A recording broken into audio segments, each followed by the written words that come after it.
प्रिय मित्रों, जय श्रीमन्नारायण। आज आप सभी लोग कार्तिक मास महात्म के लिए श्रवण करेंगे सप्तम अध्याय का। प्रिय मित्रों, नारद जी ने कहा कि हे राजन, कार्तिक मास का व्रत करने वालों के नियम सुनिए। मैं संक्षेप में कहता हूँ। जो व्यक्ति कार्तिक मास का व्रत करता हो वह सब तरह के आमिष, मांस, मदिरा इत्यादि का निषेध करे। उर्द की दाल, मधु, राई, खटाई तथा मादक वस्तुओं का निषेध करना चाहिए। व्रत करने वाला दूसरे का अन्न ना ग्रहण करे, किसी से द्वेष ना करे तथा तीर्थ के अतिरिक्त विदेश में ना जाए। देवता, वेद, ब्राह्मण, गुरु, गौ, व्रती, नारी, राजा और गुरुजनों की कभी निंदा नहीं करनी चाहिए। कार्तिक मास का व्रत करने वाला दाल, तिल, तैल, पकवान, क्रय विक्रय, बेचना और खरीदना, पका भोजन इत्यादि ग्रहण ना करे। बाहर से भोजन मंगा करके नहीं खाना चाहिए और निंद भावना नहीं होनी चाहिए। कुपथ्य का सदैव त्याग करना चाहिए। किसी भी जीव का मांस और चूना, जंबीरी, नींबू, मसूर, बासी तथा जूठे अन्न का परित्याग करे। बकरी, गाय और भैंस के दूध के अतिरिक्त किसी अन्य पशु का दूध आमिष समझे जाते हैं। ब्राह्मण द्वारा क्रय किए गए सभी रस, गुण आदि, सांभर, नमक आदि का परित्याग कर देना चाहिए। तांबे के पात्र में रखा हुआ पंचगव्य, अत्यंत लघु गड्ढे का पानी, केवल अपने ही लिए पकाया गया अन्न यह आमिष के समान होते हैं। कार्तिक मास का व्रती सदा ब्रह्मचर्य से रहे, पृथ्वी पर शयन करे और दिन के चौथे पहर को केवल एक बार पत्ते पर भोजन करे, अर्थात पत्तल पर भोजन करना चाहिए। कार्तिक का व्रती नरक चतुर्दशी को तेल लगावे, अतिरिक्त दूसरी तिथियों में तेल लगा करके स्नान त्याज्य है। कार्तिक व्रती मनुष्य सिंघाड़ा, कोहड़ा, प्याज और बैंगन, गाजर, मूली, छत्राक, जिसके लिए हम सभी लोग खुम्बे बोलते हैं, उन वस्तुओं को नहीं खाना चाहिए, नहीं ग्रहण करना चाहिए। लौकी और बैंगन, बड़ा कद्दू, कटेरी का फल, तरबूज और कैंथ, इनको कार्तिक मास का व्रती त्याग कर दे। व्रती मासिक धर्म के समय स्त्री से चांडाल, पापी और ब्राह्मण द्रोही और नास्तिकों से संभाषण ना करे, वार्तालाप ना करे। उपर्युक्त मनुष्यों, कुत्तों तथा कौओं द्वारा दृष्ट पका भोजन, सूतक के समय का पका हुआ भोजन, 2 बार पकाया हुआ भोजन, जला हुआ अन्न नहीं खाना चाहिए।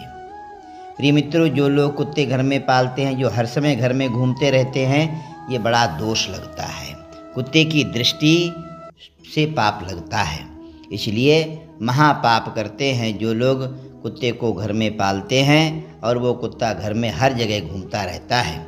इसलिए उसकी दृष्टि और उसकी वायु दूषित होती है, इसलिए उसको घर में नहीं रखना चाहिए। जहाँ पर कुत्ता पाले जाते हैं वहाँ पर देवता लोग उस घर से पलायन कर जाते हैं, इसलिए इसका सदैव त्याग करना चाहिए। अपनी शक्ति के अनुसार कृच्छ चांद्रायण व्रत श्री विष्णु भगवान को प्रसन्नता हेतु करें और पूर्व वर्णित नियमों का पालन करें। कार्तिक व्रत करने वाला प्राणी प्रतिपदा को कुम्हड़ा, द्वितीया को कटहल, तृतीया को तरुणी स्त्री और चतुर्थी को मूली, पंचमी को बेल, षष्ठी को तरबूज, सप्तमी को आंवला, अष्टमी को नारियल, दशमी को लौकी, एकादशी को परवल, द्वादशी को बैर, त्रयोदशी को बैंगन और चतुर्दशी को गाजर तथा पूर्णिमा के लिए साग, ये वस्तुएं तथोक्त तिथियों में ना खाए और रविवार को आंवला का भक्षण ना करे।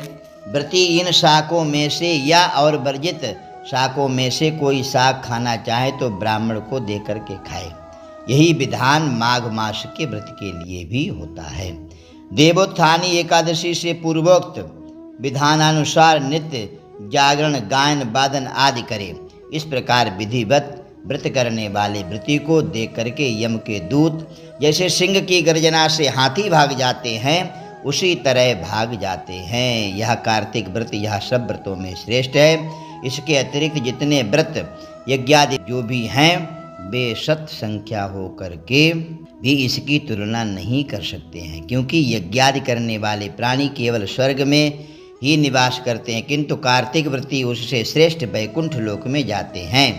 इस जगत में भुक्ति और मुक्ति दाता जितने भी पुण्य क्षेत्र हैं वे सब कार्तिक व्रती के शरीर में निवास करते हैं।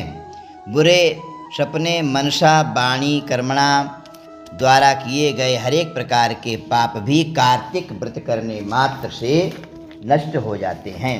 जिस प्रकार राजा की रक्षा करने सेवक अंगरक्षक लोग रहते हैं, उसी भांति कार्तिक व्रत करने वाले की रक्षा विष्णु भगवान की आज्ञा से इंद्रादिक देवता रहते हैं। विष्णु भगवान का व्रत कार्तिक व्रत करने वाला मनुष्य जहाँ कहीं भी वर्तमान रहता अर्थात जाता है या रहता है वहाँ पूजित हो जाता है। वहाँ पर ग्रह, भूत, पिशाच आदि कोई भी नहीं रहते हैं। विधि विधान सहित कार्तिक व्रत करने वाले मनुष्य के पुण्यों का वर्णन चार मुख वाले ब्रह्मा जी भी नहीं कह सकते हैं। यह विष्णु भगवान का कार्तिक मास का व्रत सभी पापों को नष्ट करने वाला है, पुत्र पौत्र धन धान्य को उत्पन्न कराने वाला है।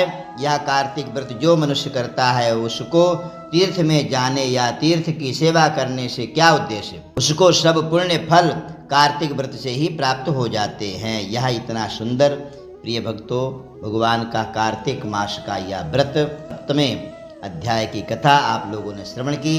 चैनल के लिए सब्सक्राइब कर दें, वीडियो के लिए लाइक कर दी। जय श्रीमन नारायण।